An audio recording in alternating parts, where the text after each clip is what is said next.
Is HDR gaming worth it in 2023? How important is HDR really? And should you invest in HDR capable equipment? Those are the important questions we will answer today. Yo, what's up everybody? This is David, and today we're going to be talking about if HDR gaming is worth it in 2023. So what do I mean by worth it? Well, what I mean is that you're going to have to invest some money into viewing HDR content if you're going to game in HDR. And what that really boils down to is the display that you're going to be viewing your content in.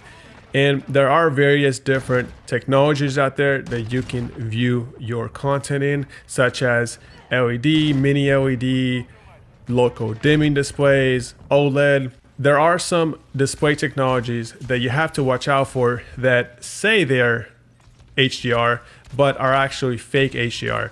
And for the most part, those are the displays that don't have any local dimming if you're looking at an LED display. And usually where you'll see fake HDR displays is in a monitor space, because monitors, to be honest, haven't really been catching up to TVs as well in the true HDR capable category. So especially with monitors, you really got to watch out for the marketing and them calling their displays HDR when they're really not. With TVs, it is a little bit easier to get a true HDR display. However, most TVs are not going to have very good gaming features or good response times. So if you want a TV with really good gaming features, really good response time, especially if you want to use it for PC gaming, you are going to have to spend quite a bit of money. So where I'd start personally, if you were to get into HDR gaming, I would definitely go for an LG OLED display. Sony also makes some OLED displays as well, but in my opinion, LG makes the best for gaming. They have the most gaming features and the best features for PC as well. I'd say definitely get an LG OLED for your HDR viewing content, or if you want to go the LED route or the LCD route, I would definitely get something like a mini LED with a lot of local dimming zones. I think it is totally worth it to get an HDR capable display. I feel like that HDR is definitely one of the best, if not the best, technologies out there for gaming at the moment. I would rather choose a game that has really good HDR implementation than the game having path tracing or ray tracing built into it, for example. In fact, if somebody were to come up to me and give me two options, and those two options were option one, I would get a really good HDR display and a PS5, or option two, I would get a fully built out 4090 graphics card PC, but I would have to play on a non-HDR screen.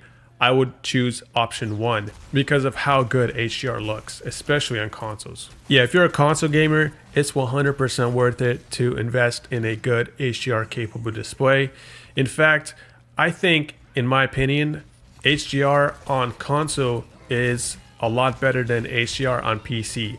Now, I don't know if this is just me, but I notice whenever I play games on a PC with HDR enabled, there was just something that was off. The HDR implementation was just not very well implemented into the game, if that makes any sense. When I'm playing games on my PS5 on my LG OLED, the HDR details and highlights and all that just pop a lot better and a lot more rich. The colors and everything just looks miles better than it does on PC. Even when I had a 4090 graphics card PC, I had everything cranked up to ultra settings, but the HDR implementation just wasn't the same. I don't know what it was. The presentation of the HDR on PC wasn't as good as console. And that's probably something with Windows or how it handles colors in the HDR space that's causing that. But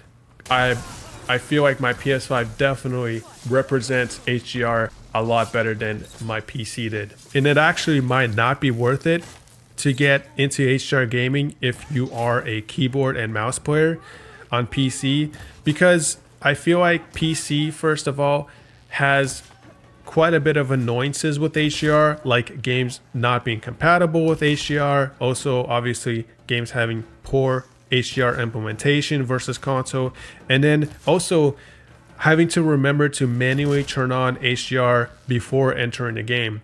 There are a lot of games on Windows that don't automatically switch to HDR when you enter them. Most of the games actually out there don't have that option. So you're gonna have to turn on HDR in settings before entering the game, unless you want HDR on all the time in Windows, which is also a bad thing because all the colors are messed up and everything becomes a little washed out and inaccurate, and the whole display gets super bright. So it's very uncomfortable to look at a display that is on full HDR brightness all the time.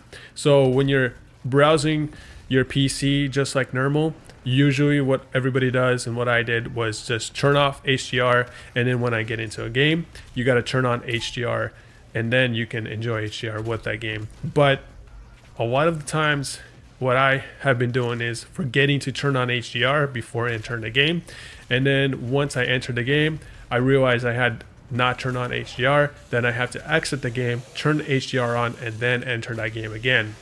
So there are annoyances like that as well. On console, it's a little bit easier. It literally just automatically switches to HDR whenever you enter an HDR game. So that's not a big deal at all. Also, if you don't like using controller at all, even for single player games, like if you play all your games with a mouse and keyboard and you're sitting really close to the display, I don't think HDR is worth it. When I play HDR with a mouse and keyboard, my eyes hurt a lot faster than with SDR. With SDR, I can play those games for hours on end without my eyes hurting at all. With HDR, they start hurting within 30 minutes because of how bright the screen is, and you're sitting so close to the screen that the highlights and all that, they just start piercing your eyes like somebody has a flashlight in your eyes. That's kind of how it is, and you just become a lot more tired after a shorter amount of time than playing in SDR.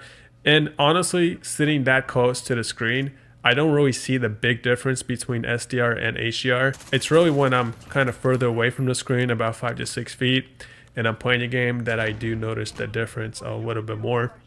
When I'm sitting super close, I'm usually actually playing a multiplayer game anyway, so I'm not really noticing any HDR highlights or anything like that when I'm playing a multiplayer game. So in that case, I would say if you're a strict mouse and keyboard player, you don't like to sit far away from your display and, you know, maybe play on your couch using a controller or anything like that. If you're just strictly a mouse and keyboard player and you're up close to the display all the time, I'd say don't even bother with an HDR display. It's gonna hurt your eyes. So yeah, that's all I gotta say. Thank you guys for watching this video. Let me know what your thoughts are in the description below. Like, subscribe, and have a great day.